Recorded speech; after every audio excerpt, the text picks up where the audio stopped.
Welcome back to Yahoo Finance Live. We are watching shares of Robinhood just getting punished in this session, down nearly 10%, dipping well below that IPO price of $38 a share.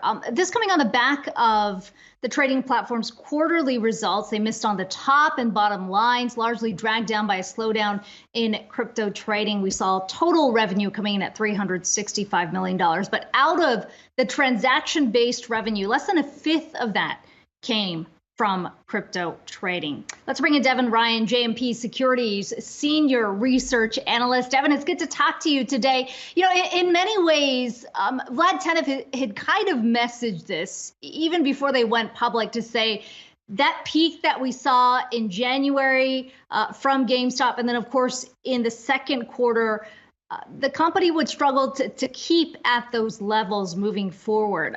Why do you think we're seeing such a sell-off on the back of that, given that that was pretty well messaged?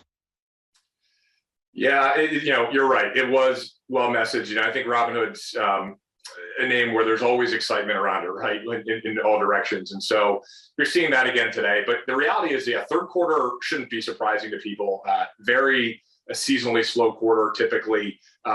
Actually, the trading results that they reported were less than 1% away from our model. So really on top of what we had been thinking, because, we were looking at the data around equities and also around crypto. And, Dogecoin was a huge driver of activity in the second quarter. That dropped precipitously in the third quarter. And the reality is that the first half of activity wasn't sustainable. I don't think many people thought it was sustainable, but Robinhood rode the roller coaster up, I think higher than some others. And so they're coming down a little bit more in the third quarter.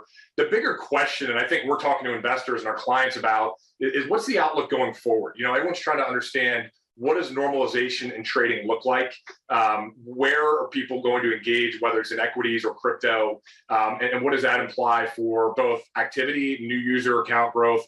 And then, longer term, the story around kind of the development of other products and services. So that's where, I think people are focused. But the fourth quarter guidance, I would argue, was a little bit disappointing. And so then it's a question of, was that conservatism because they don't want people out over their skis like they were in the third quarter for whatever reason? Or are they actually truly seeing maybe something different in their customer cohort where things are a little bit slower? I think it's the former, that they're being conservative and that the environment potentially could be decently better as the quarter progresses, but that's something that has to play out here.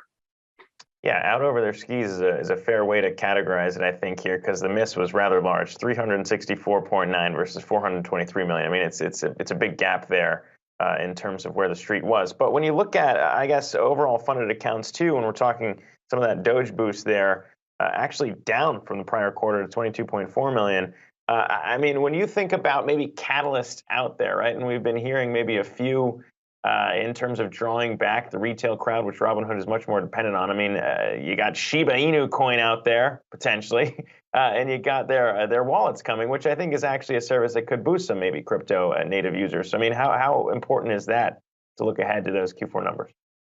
Yeah, so I think Shiba's a good example. They haven't launched that yet. I think it's something that's probably being looked at. You look at Coinbase as an example. Over the last 24 hours, I think Shiba was like 25% of their volume. So, it could be material. I think the company has to think about what coins they want on the platform and why. But bigger picture, the crypto opportunity, even at Robinhood, is more than just trading individual coins. And I think you just hit on the head, kind of the important point. As they launch this wallet in the coming weeks, that's going to open the door to a lot more connectivity into the crypto ecosystem. And I think there's going to be a lot of other product launches around that. And none of those are modeled. None of those are in, I think, the valuation. And so that's the opportunity with Robinhood. Clearly, trading's important today.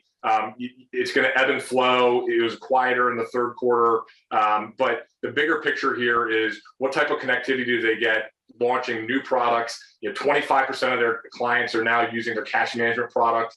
Tremendous momentum on their IPO access product. They're rolling out other products like fully paid securities lending, over time in Roth retirement accounts, and there's numerous more. And so I would just say that this past 3 months, slower trading activity, it was the most active 3 months of new product development that Robinhood's ever had. And that's, to me, the bigger picture. But it's kind of that near term versus long term dynamic, and people are going to care about the short term volumes. So, Devin, you've got a $58 price target on the stock. It's trading at $35 a share right now. Those new products that you just alluded to right now, is that what's going to get you to that number? Yeah, I mean, the reality is that this is not going to be a smooth line. It never is. And again, kind of goes back to, trading is inherently volatile. It's inherently tough to predict. And, Robinhood stock, is going to have some correlation with that. And you're going to have the ebb and flow of good quarters of trading and more active. And by the way, the social media connectivity that we saw in the first half of the year, that retail community that came together, those aren't one-time things. They're hard to predict, but I think that the trends that drove that, GameStop and Dogecoin, they continue today, and they're going to be with us.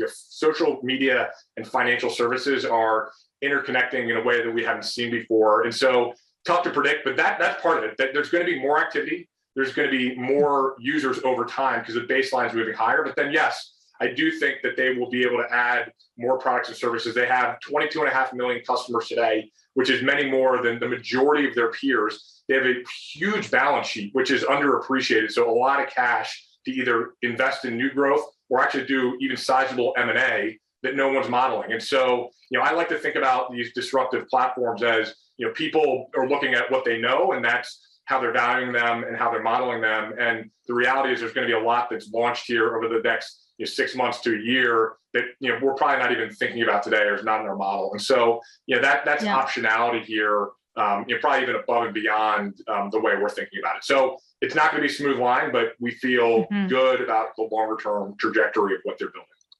Yeah, a lot of potential catalysts in the pipeline. Devin, appreciate you stopping by today. Devin Ryan, JMP Securities Senior Research Analyst.